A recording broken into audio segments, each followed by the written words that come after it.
Hello, everyone. Good evening for people in the Argentine country and good morning for my fellow Paraguayans. My name is Florencia. I'm from the Paraguayan staff team of the project, and I'm going to moderate the panel discussion of today for you all.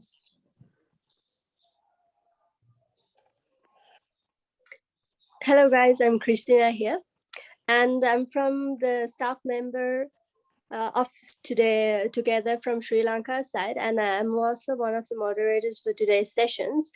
And the today's session topic will be English as a second language in the professional lives. We hope this session gives a fun and wonderful learning experience for all the participants today. Moving on, so. As Kriya said, today we're going to conclude the practice and learning process of our project together.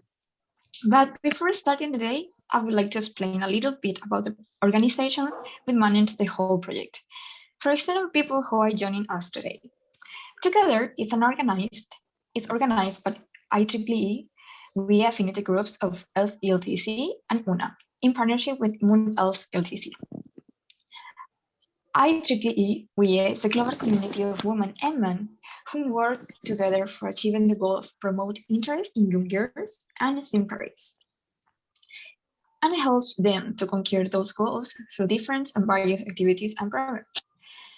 This project is designed to mainly enhance and improve the English proficiency of both LTC and UNA undergraduates. The project is tailored to provide a fun learning experience along with engineers topics and to share cultural values with each other as well.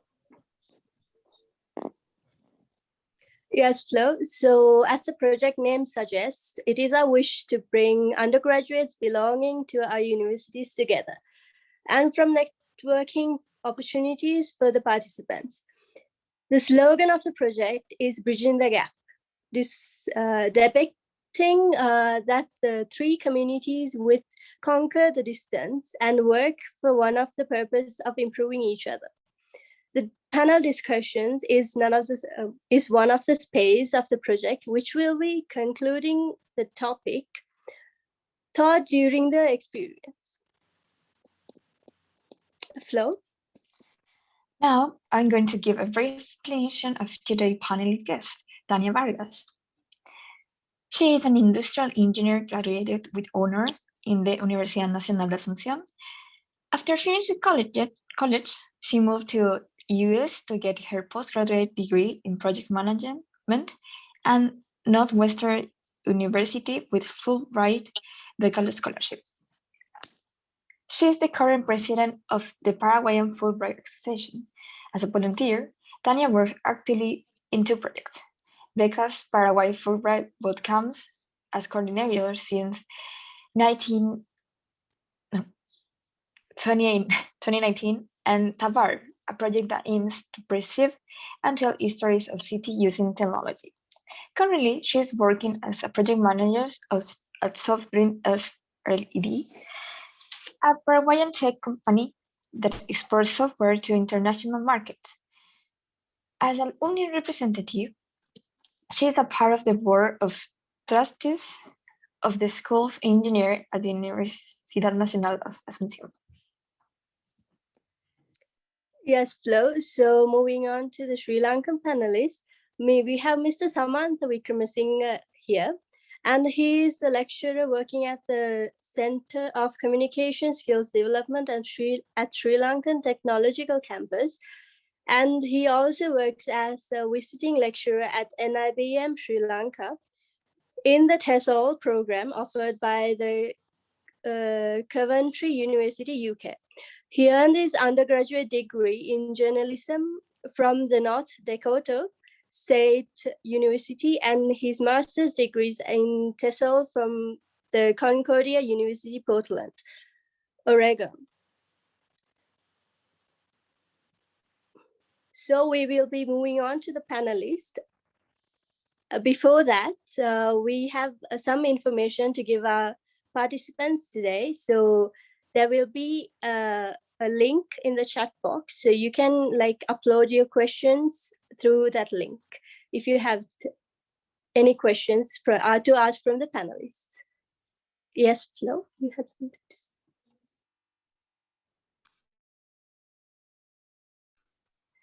I think we can give some space to the panelists to show their faces. Exactly. We would like to see both of their faces. We have Miss Tania here and Mr. Samantha here, as we gave the discussion before.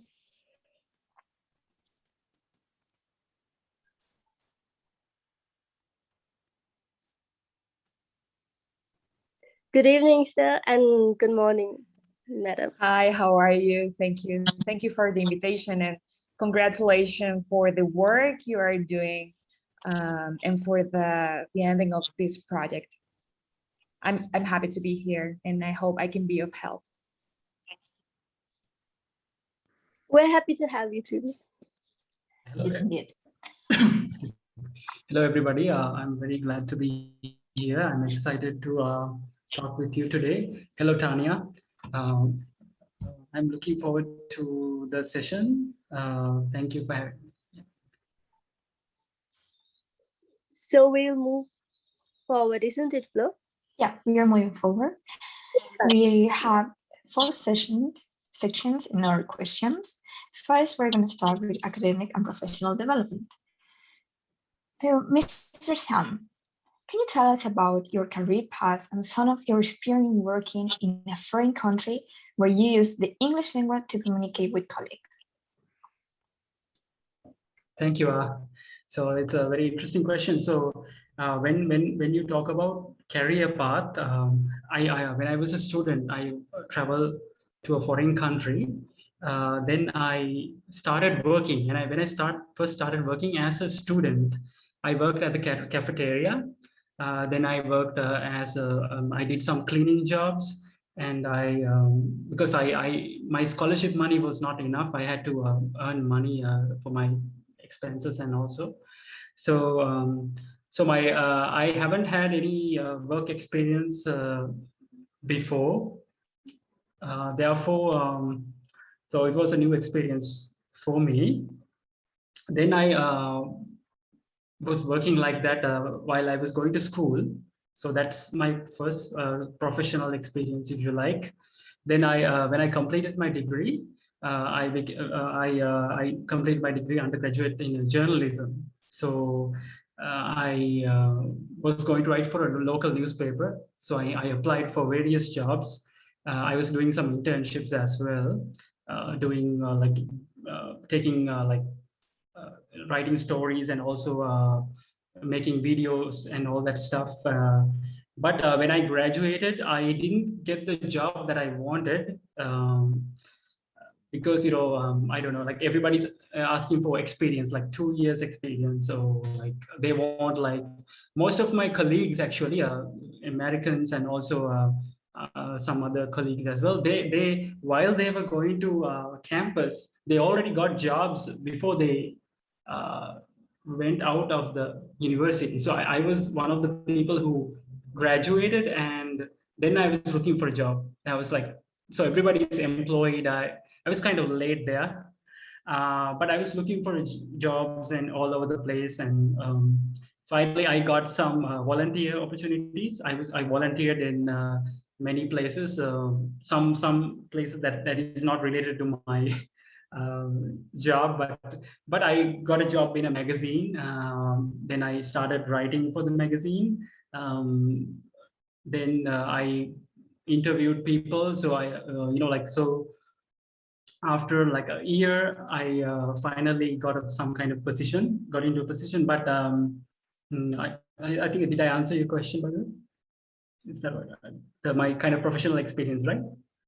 Also, the importance of English is that since I studied journalism, everybody thought that I was good at English because being from Sri Lanka, as other Sri Lankans also know, Sri Lankans are really good at grammar. Like if you show them like a grammar, like they like 100 out of 100, they get all marks. There's some Americans, they don't know a lot of grammar. When they say grammar, they're like, what do you mean by present continuous tense? They don't know present continuous tense. When I say past tense, they are confused because they are native speakers. They don't learn the language like we do. So I was good at grammar and all that stuff, but I was not good at speaking the local or the idioms, the funny jokes.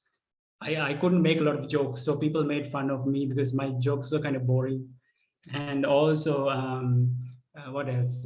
Yes, so I had to learn, and since I did journalism, I had to learn something about the politics of the city that I was living in, and the scene there, the vibe, how people clicked with each other.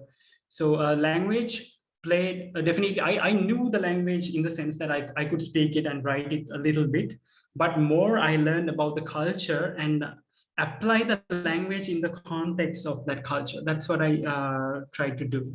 I hope I answered your question. Yes, such a journey you had.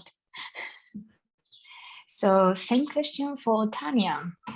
Can you tell us about your career path and your experience working in a foreign country where you use English to communicate? Thank you, Florencia, for the question. And it was a very interesting listening to your experience, Samantha, as well. Okay, so in my experience, like during college, my heart belonged to art. After I finished college, I decided, okay, what am I going to study for my undergrad, right? And I chose engineering, industrial engineering. And at the beginning, it was most of like a challenge for me because I said, I can do this, I can get into college and being an industrial engineer. And after that, during my studies, like I started to think what I'm gonna do with this career, right? And I found my passion in project management. So after I graduated, I started working as an assistant project manager. And at the same time, I was looking for a scholarship in a foreign country. That was my idea because I studied English since I was a child, but you know how it is when you study English, like it's not that you are fluent because you don't speak English all the time. Here you speak Spanish with your friends, with your family, with your colleagues. So I wanted, first of all, to do a master's degree in a foreign country with a foreign language. So that's why I started to look for scholarships, and I found the Fulbright scholarship, and I applied to this scholarship, and luckily I got the scholarship. So I went to the US to do a master in project management at Northwestern University. When I was at the university, I got a job as a photographer on campus for the library on campus. So it was also very exciting and at the same time challenging because I had to communicate in English with them at the library, with the people I'm gonna take the photographs, and as well as with my classmates and professors, right? But what I wanted to mention about the experience of studying and working at a foreign country with a different language is that most of the time you learn by experience. Samantha said, you might know the language, but you don't have the idioms. You might have a lack of vocabulary, and that happens because you're not used to use that language every day, 24 hours in your life.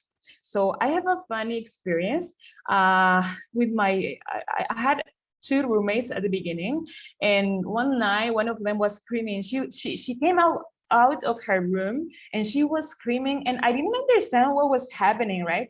And then she was saying like, cockroach, a cockroach, it's huge in my room. And I was, what is a cockroach?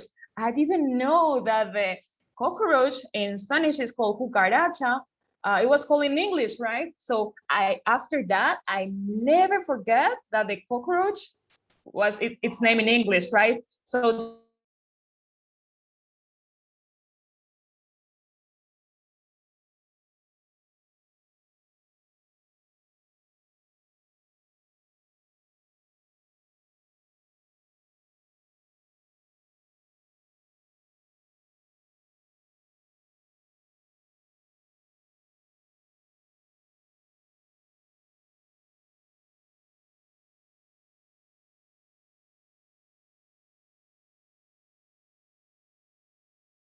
to answer.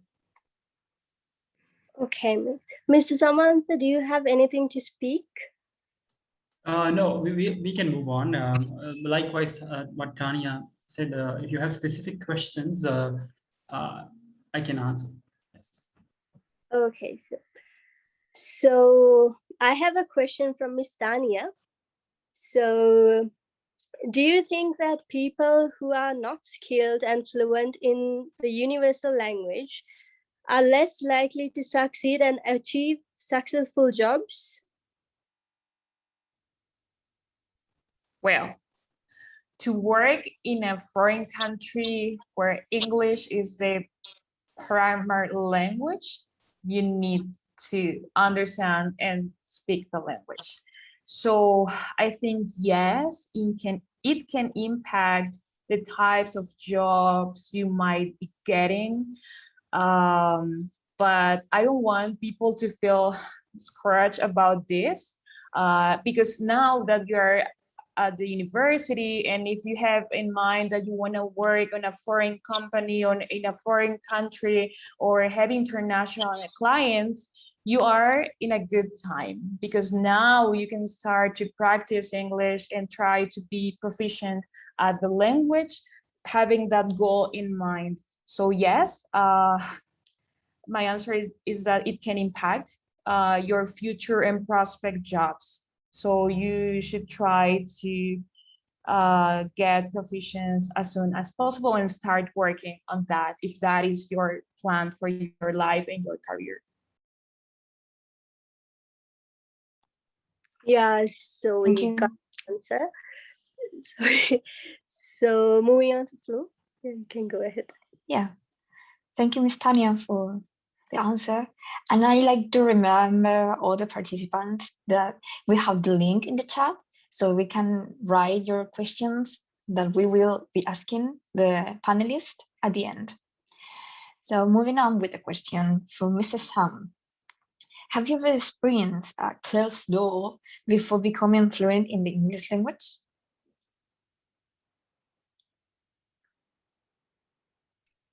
Can you hear me?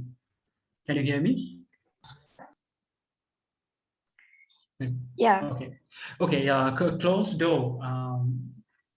Well, I think one of the things that this language is, like language and culture goes together. Like there's a symbiotic relationship between language and culture.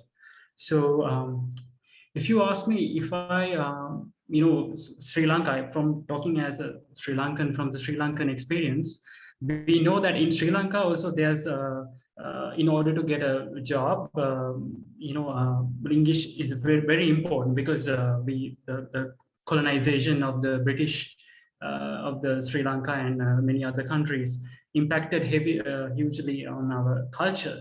So therefore, English is embedded in our history, cultural history. So therefore, there's, as I don't have to tell the Sri Lankans, but there is some kind of class politics, right? If you know English, people who know English, they remind everybody else about this class politics. So even I think even within Sri Lanka, in order to achieve social status, people learn English for that cultural need.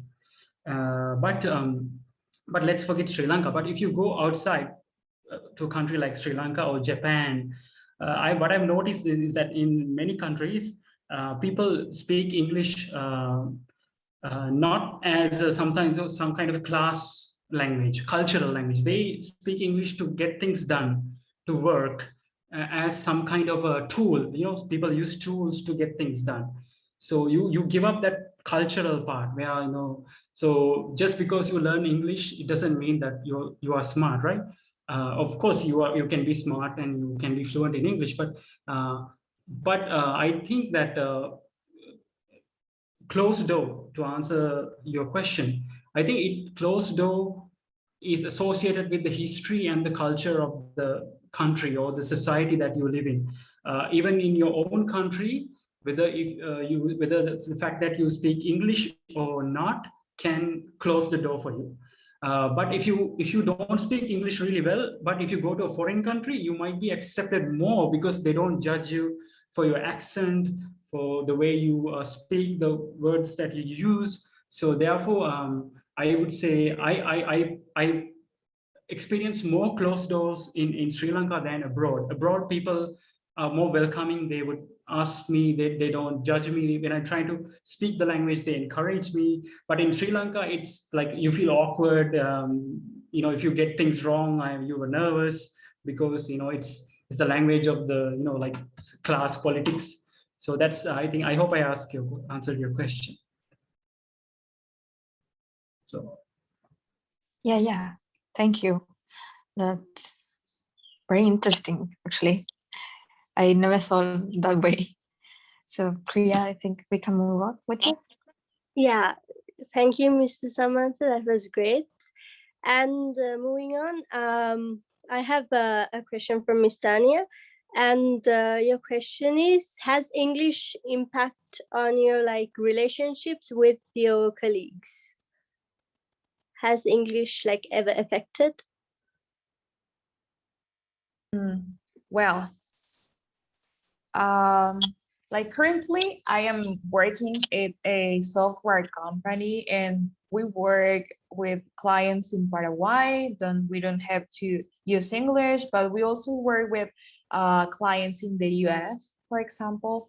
And I want to link English to the cultural side as well, as Samantha mentioned, because I think it's very important, like communicating with our clients from the US.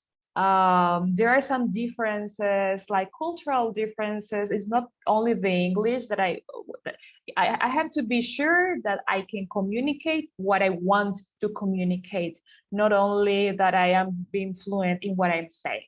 So, for example, people in the US sometimes are more like straight to the point and straightforward. And here in Paraguay, we tend to sometimes go around something that we are trying to say, and then we go to a different point, and at the end we actually say what we want to say. So that's something important to take into consideration when working with colleagues who are from different countries and cultures as well. So yes, I think it can impact your professional relation as well. Thank you, Miss Tania. So what you said is we have to adopt the cultures and the ethics of other countries. So yes, thank you for that. So moving on, this is a cultural and social questions. So this is for Miss Samantha, Miss Sam.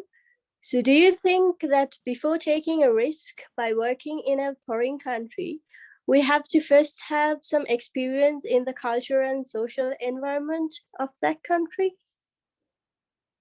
Well, this is a very interesting question. I think it's really important to do your research before, if you want to travel abroad to work somewhere. It's really important to do research about the culture because, for example, South Korea is different from, say, Japan. And also, if you, when you do the research, you will, get to know more about, the scene there. But having said that, I also want to say that when you travel, you shouldn't have any preconceived notions, because any society, we have stereotypes. We have stereotypes, and we think about people. Okay, these people are like this. For example, when I went to America, I was like thinking, oh my God, like, so what are Americans like? It's difficult to say because there are so many different kinds of Americas and Americans. But you can say Americans love dogs. Almost all Americans I've met, if they see a dog, they're like, oh, little puppy. They'll be like, they go crazy for dogs. And other thing is that Americans really love. They are very cheerful and fun-loving kind of people. But these are all stereotypes. We are trying to generalize.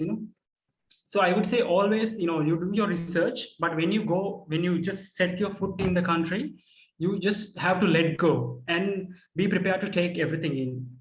So, but do your research, but at the same time, don't be afraid to unlearn and learn from zero. So always unlearn and then learn again. So I think that would be my advice. If you ask me.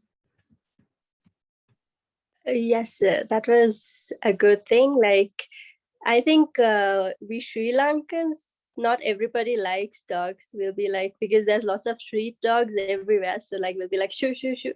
So yeah. So America is different, hopefully, like compared to Sri Lanka and America. So Flo? Yeah, thank you, Mr. Sam. I think here we love dogs too, most of people. And I really like that advice you gave at the end to unlearn. It's such an important thing to learn to unlearn things too, because everything changes all the time. So next question is for Miss Tania. Do you think that the language barrier made it more difficult to communicate with your colleagues in a way that even became an issue at some point? Well, I think I sort of answered that in the previous question, but like in my experience, like the language barrier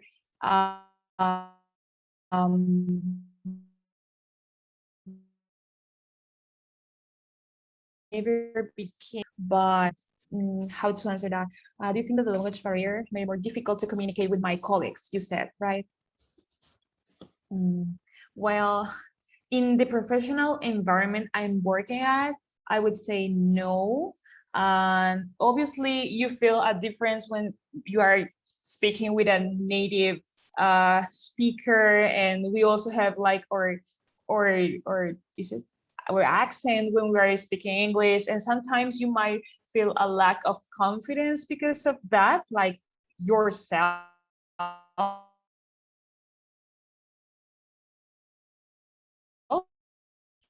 Because you think, oh, but that's something that happens when you are communicating with people who speaks a different language. Actually, in our case, like in Paraguay, we speak Spanish. Most of people speaks as well Guarani, which is our native language as well, like our mother tongue. And then you have to start learning English as a third language, right? So don't feel bad if things like that happen to you, because actually it's not your mother language, and still you are communicating with others in their language. So in my experience, I never experienced like a bad moment or any issue regarding that in communication. I hope that answers the question. Yeah, you did. Thank you. So moving on with you. Clear? Okay. So yes, Miss Tania, that yeah, obviously English is not our first language, like mother tongue. So we don't have to be afraid to speak it. Like it's okay if we are wrong. So there's no right. So thank you. And moving on to Mrs. Samantha, there's an interesting question for you. So in most Asian countries like Sri Lanka, there's less representation for LGBT. So how to get adapted into such an environment with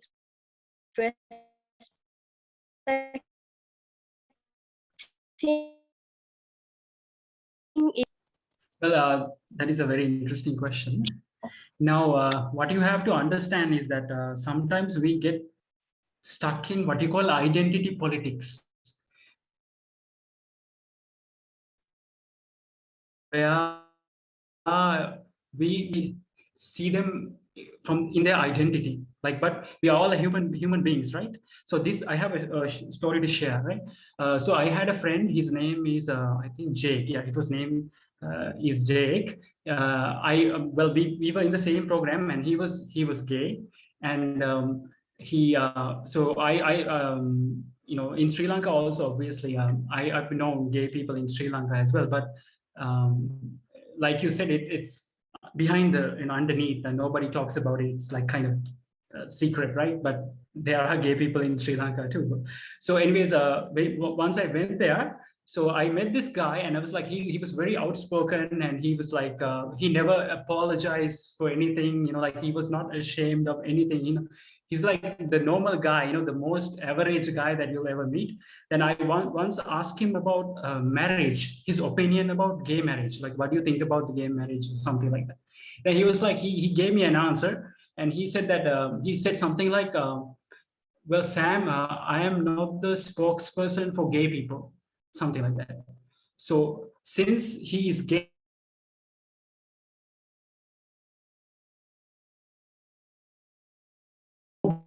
people, or his opinion about gay people, or he's some kind of spokesperson, right? I think what we can do when we go to a foreign country is that we need to first of all find a way to communicate with LGBTQ people in the LGBT community. Ask questions from them, number one. Ask plenty of questions from them, and you will learn that is they also want to be treated like everybody else, you know. It's just part of their identity. So my friend was a man, he was a husband, he was a friend, he had lots of different identities. Being gay is one of them. So we should not take his identity, that one factor, and make it like a big issue, right? So he has so many different identities. So that's what I learned from talking to my friend Jake. And yeah, so my the answer to the question would be, so in order to get into the environment and stop, you know, identity politics, just see beyond that and get to know people and ask more questions. Thank you, sir. So as all the lecturers and all the teachers I have met, the only thing they ask us to like come forward is and ask questions. That's what like every teacher and every lecturer asks me. So moving on to Yeah, thank you, Mr. Sam. This question goes for Miss Tania. Working in a foreign country, sometimes we will have to face prejudice due to coming from a different country. How can we face such situations?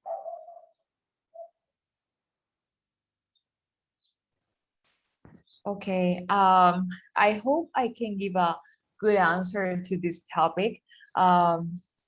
I think in a globalized world that we are living now, like things are changing. It's true that there is still prejudice because of, I don't know, racial discrimination or intolerance, or because of your political beliefs, your religion, your origin, your sexual orientation, etc. But what I believe is that what people say says a lot more about themselves than yourself, right? Because the prejudice comes from your beliefs. It doesn't mean that that is right or wrong, right?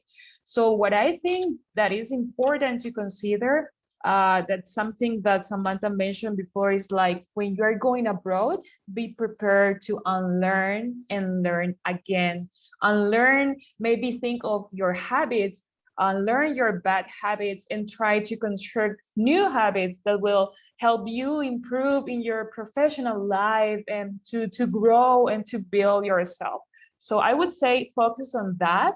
And I personally don't want to take part on other people's problems when they are facing mental ideas of prejudice and stuff. So I think that'll be my answer. And of course, when you are looking, either you are going to study to a foreign country or to work, you will start forming your groups of friends, like your support group, and hopefully you will also have like good boss and work environment. You will do your research before going there.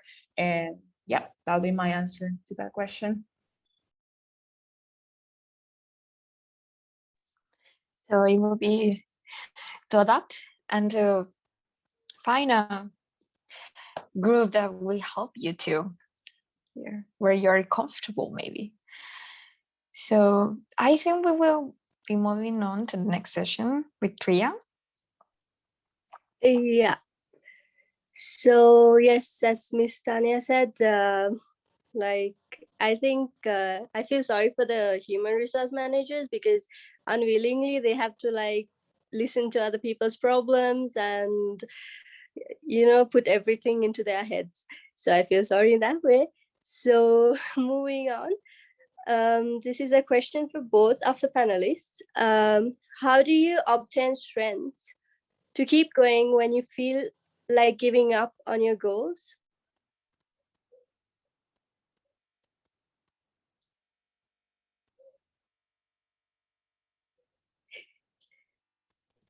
Tania, I you want to think go you should first? choose. Yeah. It's okay. You can go first. I don't mind. Well, no, I guess I need some time to think about this. Okay, no problem. Well, how do you obtain strength? Oh, well, man, maybe what I would say is like try to think why you are doing what you are doing. Is it, do you really want to do that? Do you want to achieve that? And why? What's your motivation to do that? Then I would say try to train not only your body, but also your mind to have that goal in mind. It's okay if you don't maybe achieve what you are aiming to do, because sometimes you can also change your goal. It doesn't mean that what you are expecting to do cannot change through the days, through months, or through years, because you might find a different path to achieve what you are trying to achieve. So I would say, ask you, why are you doing this? Do you still want to do that? And what are you gonna do to achieve what you are trying to achieve?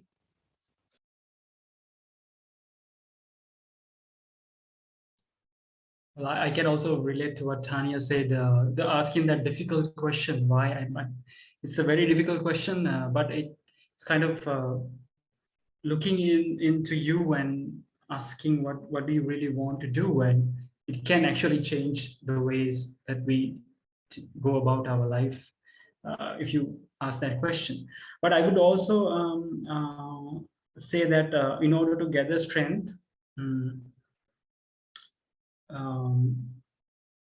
I always say this thing to myself. I always tell that I am a human being and nothing human is alien to me, which means that if I am a human being, all the human beings who have achieved great things in life,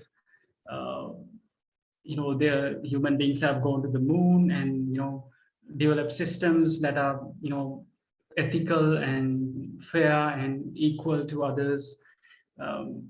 so therefore, I'm also capable of making those changes. And also the negative side is also there. Human beings do a lot of destruction. They destroy the natural environment, or animals life or whatever. So I always try to check myself.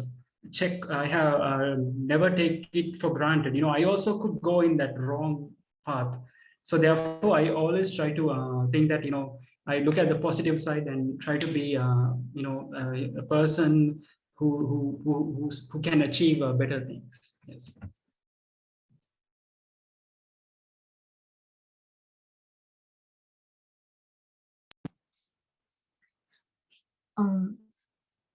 Everything was very, interesting, but motivational for me.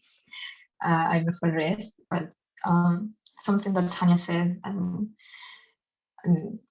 really touched me was you can change your path at the middle one, and that's right. And also what Mr. Samantha said is that try to be something good in life and to be something good for the society. So I like it. I like both answers. So moving on, I have a question for Miss Tania. Do you believe that the challenges you face shape your character? And what is the message that you want to give to people facing similar struggles? Yes, absolutely. Like every challenge or situation you are exposed to helps build your character. Either the situations are good, or either they are bad, or either they are uncomfortable. But in my experience, at least, that impacted not only my professional life, but my construction as a person. So when you grow up, let's say like your parents, if you have brothers and sisters, they influence you, right? And then you go to college and you start to form your group of friends, and that also influence your construction as a person. And in the same way, like challenges all over like your life, during your career, during your studies, they help construct the person you are now and the person that you are going to be in the future. Oh, and an advice like facing like struggle, I would say that, for example, today here it's a beautiful sunny day. It's like I think 25 degrees. It's perfect to be outside. By next week might be raining, and the week after that might be foggy. So it's not permanent. The situations we are now will change. In the future will change eventually, and nothing is permanent. So if you are now having like a bad moment, what I can assure is that that situation will change in the future. I think I lost sign of my connection. Can you hear me? Yeah, we hear you.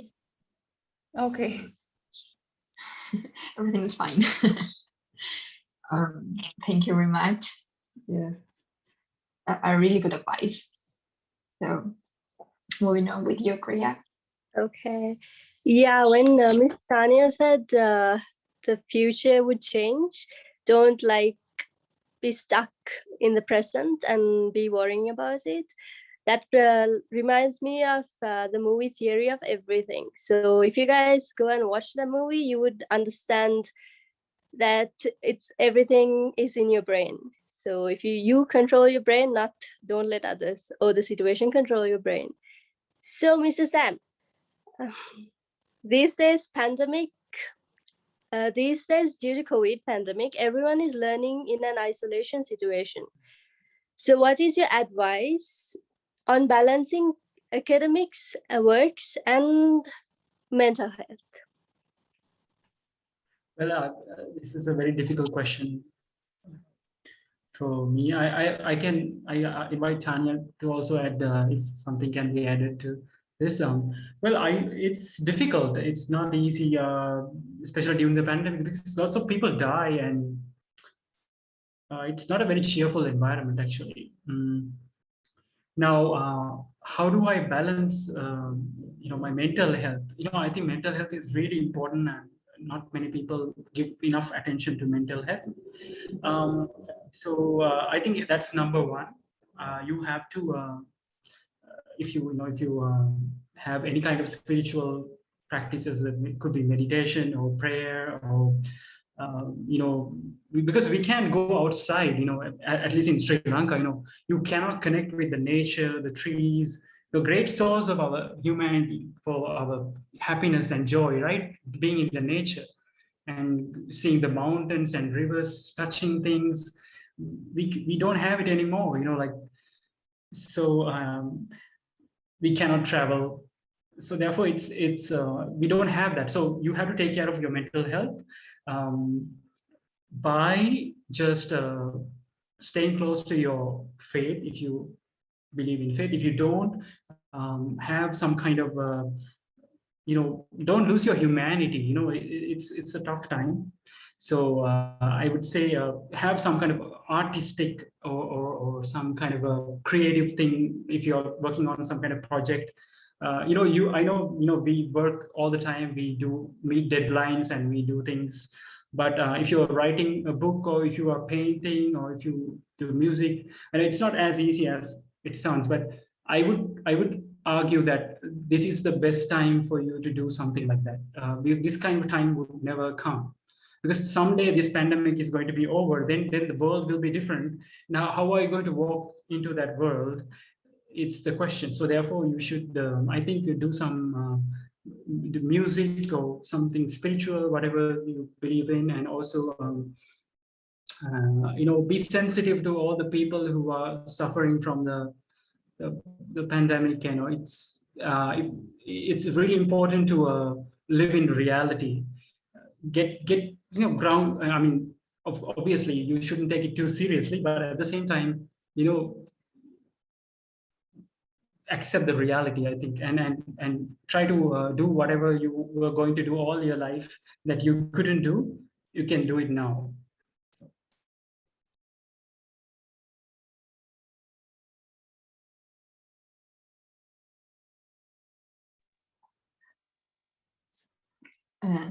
The last phrase, I really like that one. I know, right? I You also can do it now. You can do it now. So I would like to invite, if any of the panelists want to add something to what the others said, you're free to do it. Like, if Tania wants to say something, you're free. Just let her know. Let us know.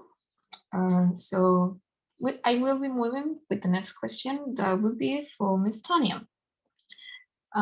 Sometimes we might find ourselves working with people who refuse to cooperate, for example, freeloaders. Many of us will hesitate to take action with the fear of sounding aggressive or rude. How can we confront the right way? Okay, I think there's not like a manual on what you should do, but don't go and punch them in their face. That's not gonna work, certainly, right? So I don't know, I would say, like, to give an example, when you're a child, or not a child, maybe you're in your 15s and 16s, 18s, sometimes you are kind of a rebel, and then your parents say, you're not gonna do that. And why? Because I say so, right? And that it didn't work, right, the right way, because you are a rebel and you are doing what you are doing because you think that's what you want to do, right? And then your mom or your dad came and said, you're not doing that because I say so, right? And it didn't work the right way. But what if your parents or your friends came to you, hey, like, why are you doing this? Could you help me doing this? Would you mind? I would really appreciate it. It would really help. Sometimes I think that could be the approach, even in a work environment, even like, people know what they have to do. Sometimes they don't do what they know they have to be doing, but I think it doesn't work well if you go and say, hey, Florencia, you were supposed to do this. Why you're not doing this? But it might work better, I think, if you go and say, Florencia, how is it going with the project? Do you need any help? We have to finish this by next week. Let me know if I can be of any help, right? Just thinking.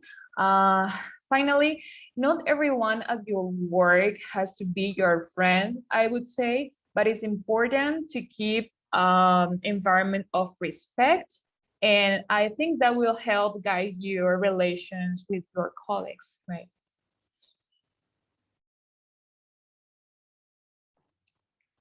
Exactly. Thank you. Right, Flo? Continue. Yeah. So like even Flo is like really, really like smooth when she's talking to me. Like she doesn't like raise her voice or anything. So even if she raises a voice, she's kilometers and squares away. So I don't have to worry that she'll punch me in the face. So yeah, Mrs. Samantha, do you have anything to say? Add to that? I think Tania gave a very good answer. I wouldn't add that anything to that. Okay. Thank you very much. So I like the part that not every coworker has to be your friend, but there has to be respect. That's something that's going to stay in my head. So we are moving to the next session now, that is about improvement and overcoming the obstacles.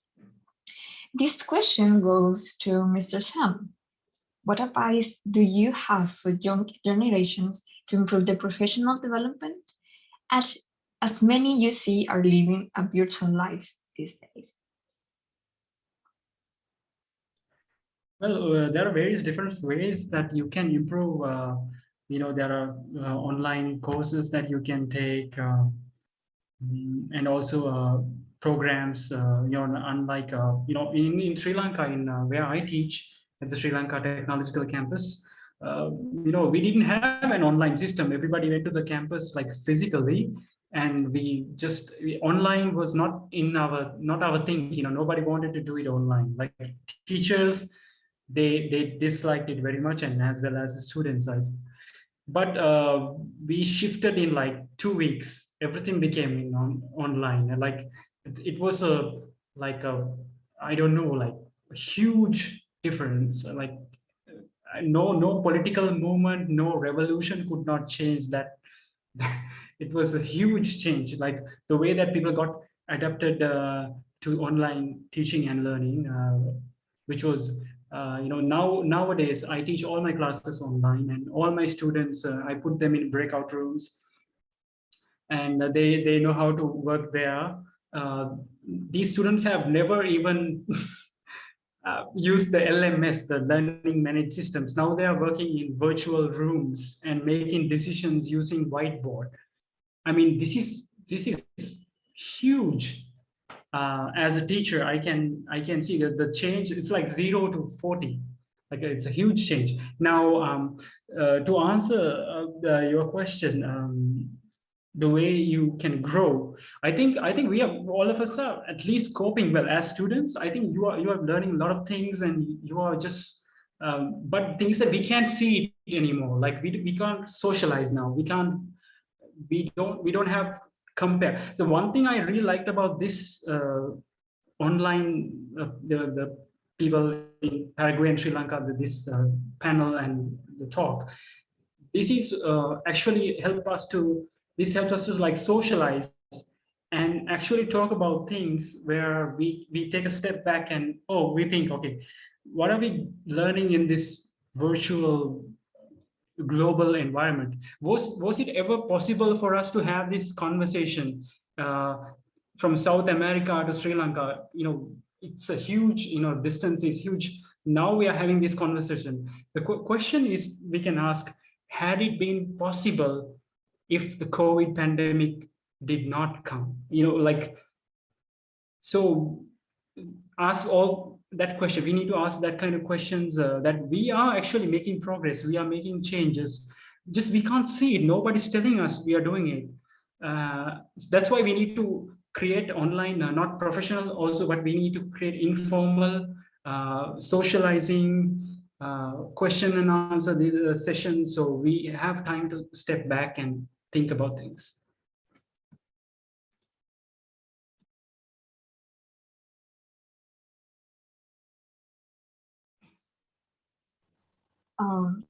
There's a very good point of view. We made a great evolution in matter of technology and understanding. I remember myself 2 years ago, I wouldn't even know how to use Zoom or not even Google Meet, and it was already there. And I didn't know how to use it, nor imagine I will use it this much. And it was a big change for me and for everyone. And I think the adapting is such a strong word. And we can adapt. We, as humans, we really can adapt. So if Tania has anything to add, or Priya, go on. Yeah, so anyways, like, I'll be moving on to Miss Tania. So it's a question for you. So how did you manage to counteract the struggle of your professional life with your personal life? I'm not sure I have managed to do that. A joke. But like we are like a human being, and in my belief, like, we are not robots. It's easy to say that you are one person at work and you are a different person at home, and in the ideal work you should try to separate like the problems from work. You don't take them with you to your home, or your problems from your home to your work environment, right? But sometimes it can happen. So I think what we have to think is like, what am I gonna do? What are my coping mechanisms? Maybe if I am having like a tough time at work, I can call my group of friends, or a friend or two friends, or if you have confidence with your mother, your father, or either if what makes you feel better is like to watch a movie or to watch series, to read a book. So try to separate that that is affecting you in your job when you go to your house, and in the same way when you are going from your house to your work or to your studies. Try to keep that separate. Just to mention an experience, like, I am very happy where I'm working. Like, currently, they have a great work environment, starting from the boss, like the CEO, my colleagues, my teammates. And it's really important in the organization, like your mental health as well. And sometimes, like, okay, guys, like, I need to take a day off because I need to take a day off because I'm facing some struggles, for example, and it's okay. And before that, like, being at this job, I used to think like, oh my God, what am I gonna do? They're not going to be flexible if you need to take a day off. There are thoughts, and they might happen in some companies, but there are others as well that are changing as the world is changing as well, and they take things into consideration, things that before were not taken into consideration, as mental health, for example, and how are you dealing with stress and other problems, even the pandemic, right? Like the question that you asked to Samantha. So yes, I think that'll be my answer. And maybe being open about it. Don't feel bad. The first step is to recognize what's happening, and after that comes the change. Yes, Miss Tania, that was good advice to give. And then you mentioned that you should keep your work, leave that alone, and then come home when you're coming home. So yeah, that's two different things. And you said how to like maintain both in separate. You should, because like you can't like have work stress and then like put that on your kids if you have kids. So yeah, that will damage their mental health. So yes, exactly. Thank you. So Flo, do you?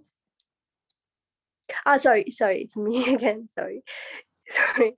So this is for Mr. Sam. So when we feel like we lack in skills, we often tend to be discouraged and even turned down opportunities we receive. So like, what will help us to boost our confidence on such occasions?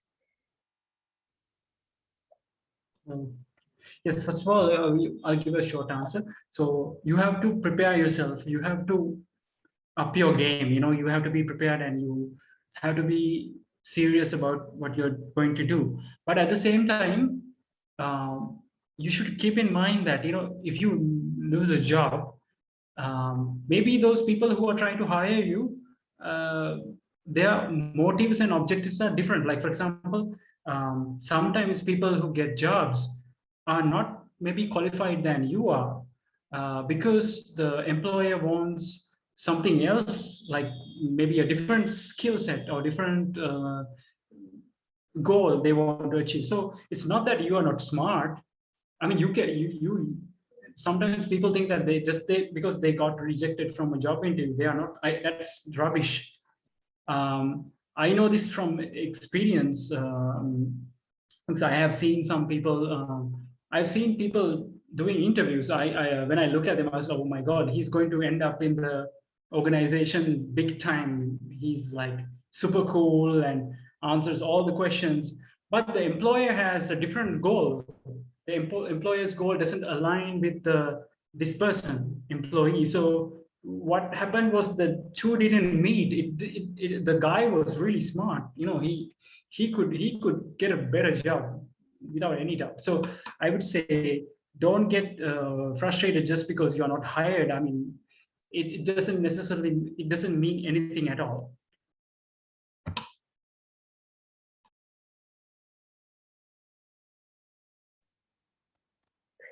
Thank you, Mr. Sam. So that was the informative session. And Flo, shall we move on to the question and answer session? Yeah, sure. Yeah, right? From participants. Yeah, from the participants. So, first one.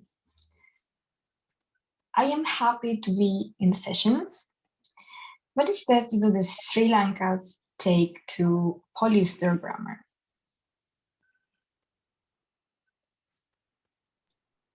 Police grammar? Polish. Oh, what do Sri Lankans do to polish grammar? What steps do Sri Lankans? Oh, they do it all the time. Oh my God. From grade 1 to Montessori, what they do is they always polish grammar. They make them memorize, and all the rules. They teach all the rules. These are the rules. They teach as if language is something like it's like a structure that you can never change. You have these rules, lines written by God. You can never no, it's not like that. But so Sri Lankan education system actually emphasizes a lot upon teaching grammar, because it's changing more or less. But I would say one of the things, very popular ways that Sri Lankans learn grammar is by taking tests. We have lots of examinations, which you have to do if you have the entire paper is about grammar, like fill in the blank, and so I would give this answer to this question. I think Sri Lankan education system is not the best place to learn about how to teach grammar. I would tell you that.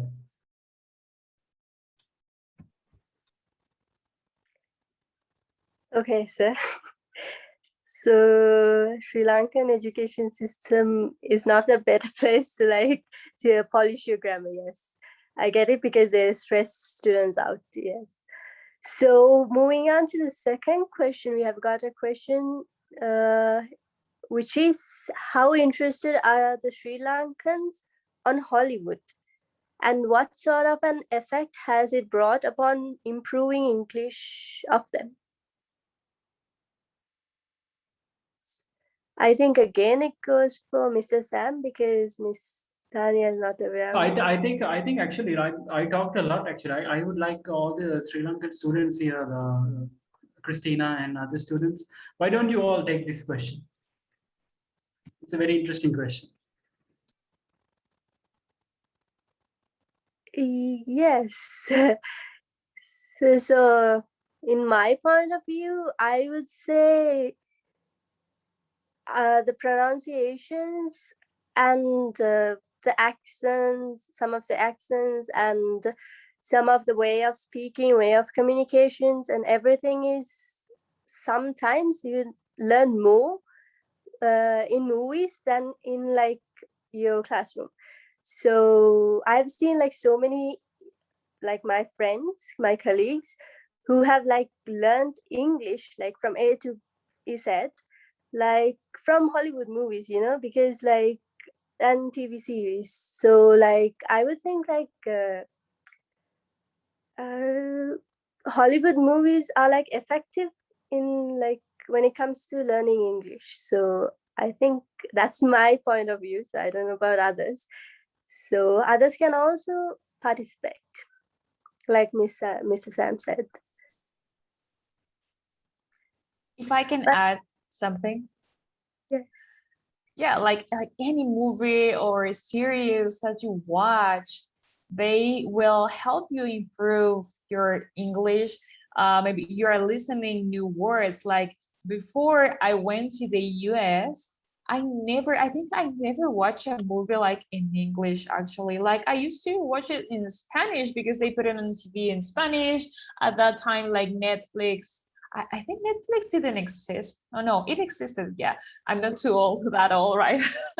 But yeah, and now like I cannot watch a movie that was recorded in English, like with the translated like to Spanish, like in Spanish words, that I cannot, because it's not the native language. They're not using like the tone and the way they express things. So I think like watching movies in English will really help you with the language. And if you can, put the subtitles as well in English, so you will be forced to read them at the same time you are listening to them.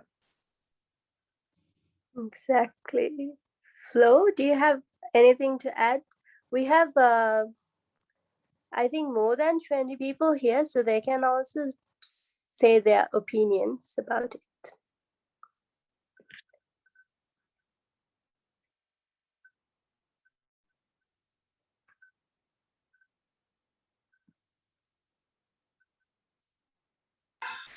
Yes, hello guys. So my opinion, I'm Hassan, and my opinion about it is as the same. I learned a lot of fluency in English through Hollywood movies. Just a small tip, when I started, I was not really fluent in English, but I could manage myself. I could manage myself going somewhere with English. Which really helped me was watching English movies or Hollywood movies with subtitles. To gain the fluency, as Mr. Sam earlier stated, you should know some of the idioms and those funny jokes and things that would really help you. And through Hollywood movies, you really do get those stuff. So things like those small funny jokes, or small idioms, small slangs sometimes, these would also make your learning process much more interesting. And obviously we are talking about Hollywood movies, and Hollywood movies are so much interesting to watch, isn't it? So as a small step, we all can start watching good Hollywood movies with English subtitles. Along the way, you would get to know more words, more of their slangs, more of these cultures, and a lot of information later that you can predict, and you won't be needing these subtitles to watch a Hollywood movie. When you reach the level where you would not need subtitles to watch a movie, that means you are fluent in that language. So by doing that, that could be a good start. Also, when you come to the point where you don't need English subtitles, you can speak out and try, where hopefully it would be really good in your case as well. Thank you. Thank you, Hassan.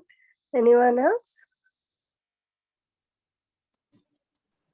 Hello. Hi, everyone. Oh, sorry. Sorry. Hello, I'm Chatwini. So I also agree with Hassan, what he said. So my trick was I first used to watch the films and TV series with the subtitles, and then without the subtitles. So it makes a lot of if it was a lot of effective way to learn English, I guess. So now I could watch without subtitles actually, but sometimes the American accent and all of that still gets stuck. But I'm also learning. So that's my experience actually. I'd like to invite others also to share their experience. Thank you.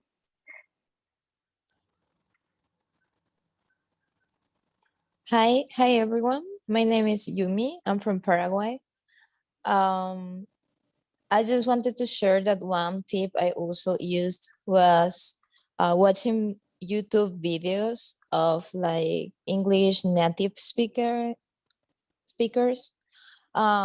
And at the beginning, it will always be super difficult for me to understand what they say, because in the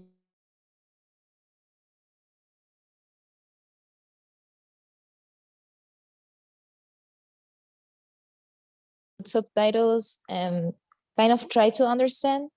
And sometimes if I really like the video, or if I really like the YouTuber, I will watch like the videos always, or watch the same video twice or three times.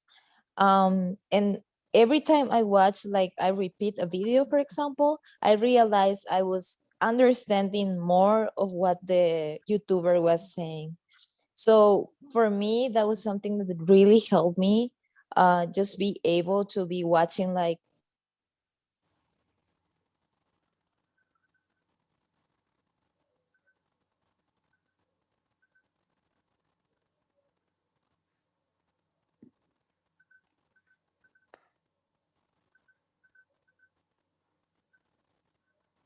That was it. Oh, is a connection You problem? made it to finish. Yeah, you go ahead. Okay. I think we go with next question.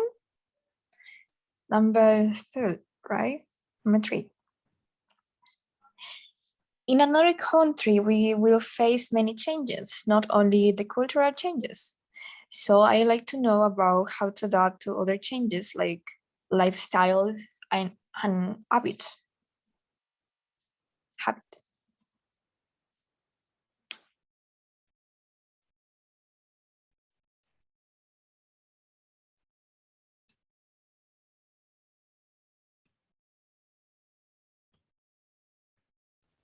Okay, I know. I think I can start, and then Samantha can go.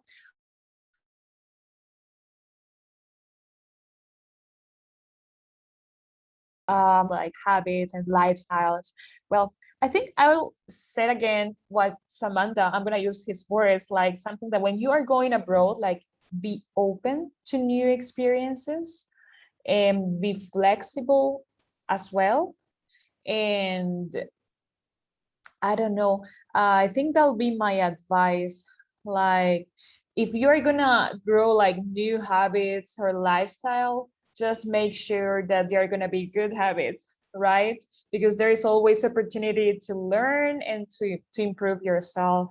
And I don't know what else, what advice I can give. Samantha, do you have maybe something to add about this? Yeah, I can add something to that. The thing is that, like it can depend on the individual case, but once you go to at least in my case, when I went there, I was sometimes very lonely. So it was very easy for me to develop a negative habit because I was trying to fill some void inside of me, like, because when you go to a country at the once you're an adult, you kind of face this difficult situation where like your values and other people's values, and where do you stand. We call it assimilation and integration and all these things, to various. I wouldn't go into that, but I totally agree with the Tanya there. Like, try to develop positive habits when you're in a difficult situation. For example, eating well. Eating is really important thing. Because depending on the country, for example, I used to live close to Canada, so the sun wasn't coming out like in Sri Lanka. So I was always feeling cold, and I later, after so many years, I took vitamin E tablets. So it actually helped me to gain my complexion well. And so these kind of things are really little things. So depending on the environment that you live in, the way you eat, it's easy to use like fatty food and all this, very cheap in America, but you need to be careful about these things. It's not easy to do, but I mean, if you ask for advice, I would give you develop eat the healthy foods and develop good habits. Yeah.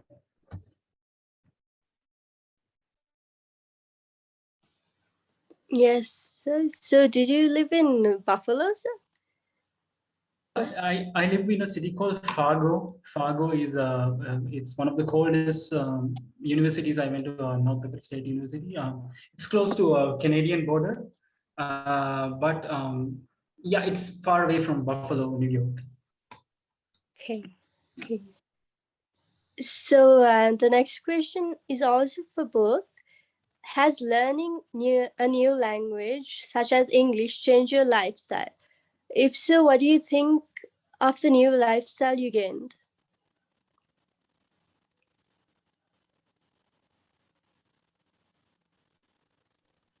Samantha, you want to go first? I'm not sure I quite understand, like, Should I lifestyle. repeat the question? No, I'm just thinking on the answer, like, how can it change like my lifestyle? I'm trying to. Maybe the I don't know. Maybe it Samantha, can do you change have the way you think. Yeah. I think a language can change the way you think or process everything. Even in Spanish, we have one other, and in English, we have another one. And maybe in that aspect. Or maybe it can be in your behavior, like the way you dress and stuff. If that Yes, makes sense. I think it's a very big question. It's a very big, because there are so many factors that would affect a person's character to change.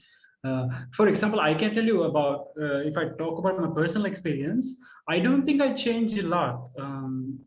Just because I went to another country. Actually, I discovered more about myself, to be honest.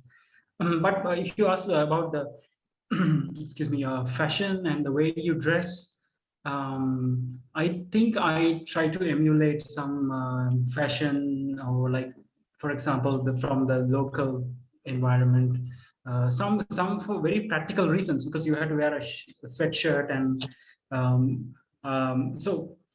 but I think the character change. I think that question is it's a good question. But it's a big question, because there are so many various aspects that can affect the conditions of changing a person's character. Tania, do you have to add anything? I think that's what comes to my mind. Yeah, I think I concur. Like in my case, like it didn't like impacted, I would say, my lifestyle, but what I would say is like learning a different language, not only English, maybe impacts your like your brain, like the way you start like analyzing things and how quick you might be in such things. But I think in my experience, like it didn't impacted like my lifestyle or my dress code and stuff. I don't know, that was like lifestyle, like what you do, what you choose, right? Am I correct? Yeah, I'm that's sorry if I didn't. Yeah. a bit of a complicated question. So, Flo, we have a feedback link below in the chat. So participants, you can like go through it and then fill the forms for the feedbacks of the Yeah. session. Feedback. Yeah. May I continue Yes. with the questions? Well, next one is a good one, I think. Have you ever misunderstood information while you were in a different environment, which ended in a funny incident?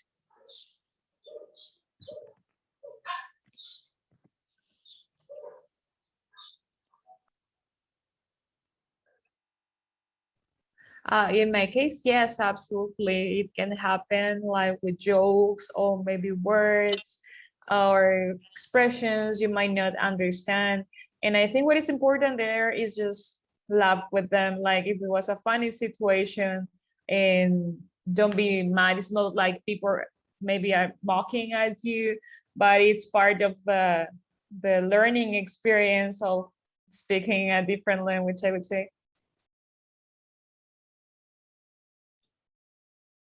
Yeah, I think that there are lots of funny incidents. I think you shouldn't take it personally, right? Sometimes people make fun of you. You have to laugh with them, but don't make them laugh at you. Just laugh with them, okay? Just laugh with them and take it easy. I have some incidents, but I don't know whether it's funny, but I wouldn't know. I'm not sure whether I should. This is a very appropriate environment to talk about some of the jokes. But yeah, the thing is that sometimes people make fun of your accent. Also, some words that you use. Some because the way you certain vocabulary. For example, I remember this one international students that a girl, and she was driving in the car, and she asked, Sam, do you want to feel some conditioned air? She asked him. So conditioned air, I was like, what she was talking. So she was talking about air conditioning, turning on the air condition. She was talking like, do you want to turn on the conditioned air? She's from Colombia. So I was like, I thought it was really funny. I so like that. I must have said things like that a lot. Many people laughed at me. It was okay. I had fun. So. If I might add just one experience I remember now, during my master's, it didn't happen to me, but I learned with the situation. So a friend of mine, he was giving a presentation about a project. And when he started, he said, "Good night, everyone."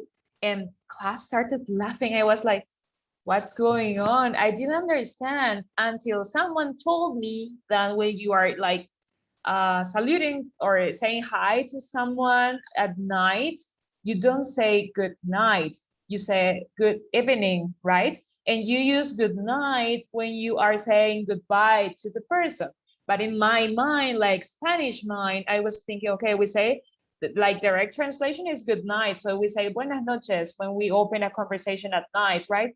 But then thanks to my friend, I learned that you don't say goodnight when you start a conversation with someone. You use it when you say goodbye.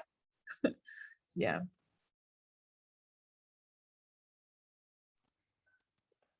Yes, Miss Tania and Mr. Samantha. So that was a great session. and like we discussed lots of stuff and funny moments as well. So now we would like to on our cameras for a group picture. So I would like encourage everybody to on their cameras, me and Flo. Flo, isn't it? We are asking them to on their Yeah, cameras, right? everyone can turn on your cameras so we can take a picture at the end.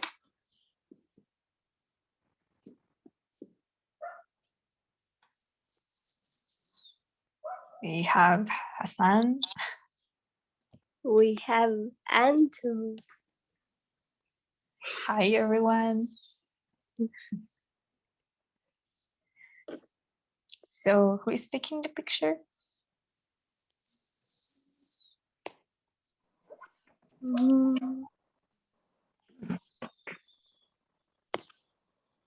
Maybe Okay, I'll take the picture. Okay, sure. Okay, let's give some time for our participants to switch on their camera. Yeah. Can give around 10 seconds.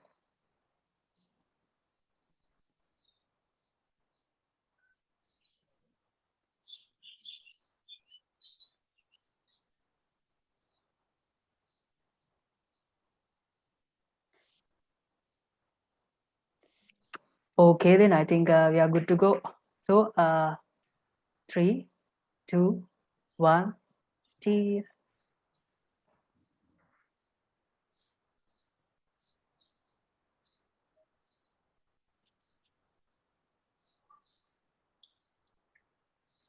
Okay, thank you very much. Thank you. Yeah, we saw everybody's fake laugh there. That was not the true laugh. Okay. So continue. Yeah, so it was a great session, right? So we know like the importance of English, and we know why we should learn English, and we discussed everything with these two great panelists, Mr. Sam and Miss Tania. So thank you so much for coming, separating your time and like giving us the opportunity to discuss stuff with you guys. So it was really great, and we appreciate so much for your presence today. So, Flo? Just saying thank you very much. It was very interesting and moving, touching, funny, and I hope we can have another session soon. So thank you very much and have a nice day, everyone. Yes. Have a nice day, guys. See you.